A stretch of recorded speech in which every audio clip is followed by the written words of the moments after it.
দর্শক, তীব্র তাপপ্রবাহের খবর জানাতে যুক্ত হবেন আমাদের সহকর্মীরা। প্রথমে পাবনা থেকে যোগ দিবেন শাহিন রহমান। শাহিন, পাবনার আবহাওয়া কেমন জানাবেন আমাদের।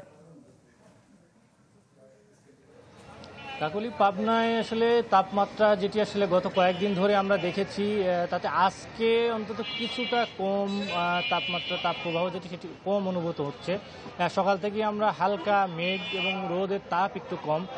আরেকটি তথ্য জানিয়ে রাখি যে গতকাল পাবনার ঈশ্বরদীতে সর্বোচ্চ তাপমাত্রা রেকর্ড করা হয়েছিল 42 ডিগ্রি সেলসিয়াস, অর্থাৎ এটি এই মৌসুমের এখন পর্যন্ত সর্বোচ্চ তাপমাত্রা এবং গতকালকেই ছিল সবচেয়ে বেশি এবং অতি তীব্র তাপপ্রবাহ।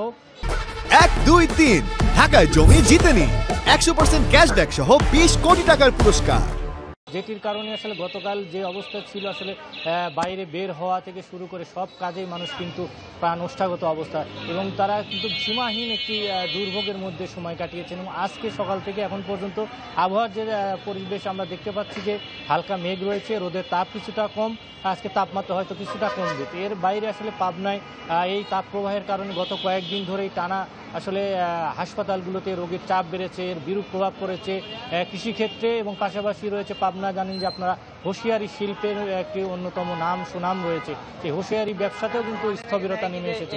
সব মিলিয়ে পাবনার যে তীব্র তাপপ্রবাহের যে অবস্থা সেটি কিন্তু গত কয়েকদিন ধরে চলমান রয়েছে। আজকে হয়তো কিছুটা তাপমাত্রা কমবে, কিন্তু পরিস্থিতি থেকে উত্তরণ ঘটছে না। ব্যবসা গরম রয়েছে, দরদর করে শরীর থেকে ঘাম ঝরছে এবং সাধারণ মানুষ বাইরে কিন্তু বের হতে কিন্তু তাদের কষ্ট হচ্ছে, কাজে গিয়ে বের হয়েও কিন্তু তারা সীমাহীন কষ্ট পোহাতে হচ্ছে। সব মিলিয়ে পাবনায় কিন্তু তাপপ্রবাহ যেটি সেটি অব্যাহত রয়েছে। কাকুলি। শাহিন, আপনাকে ধন্যবাদ। এবার চুয়াডাঙ্গা থেকে যোগ দেবেন রেজাল করিম লিটন। লিটন, চুয়াডাঙ্গায় তো সর্বোচ্চ তাপমাত্রা রেকর্ড হচ্ছে, জনজীবনে এর প্রভাব কেমন জানাবেন। কাকলি, গত টানা এক সপ্তাহ ধরে চুয়াডাঙ্গাতে দেশের সর্বোচ্চ তাপমাত্রা।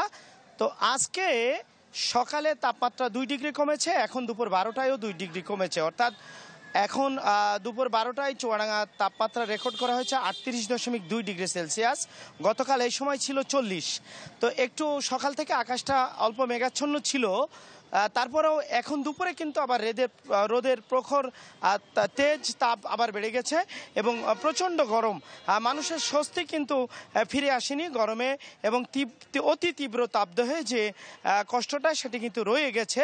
আবহাওয়া অফিস বলছে যে তাপমাত্রা 2 ডিগ্রি কিছুটা কমলেও আগামীতে তাপমাত্রা আরও বেড়ে যাবে এবং মানুষের কষ্ট লাঘব হবে না, অর্থাৎ আগামী এই এপ্রিল মাস জুড়েই এরকম অবস্থা থাকবে। আমি আপনাকে একটু দেখাতে চেষ্টা করি। আপনি দেখছেন যে শহরের মানুষ তারা বিভিন্নভাবেই এই রোদের মধ্যে চলাচল করছে, আর মানুষের যে কষ্ট জীবন জীবিকার তাগিদে বাইরে বের হওয়া সেটি কিন্তু রয়ে গেছে, অর্থাৎ সাধারণ মানুষের কষ্ট লাঘব হয়নি।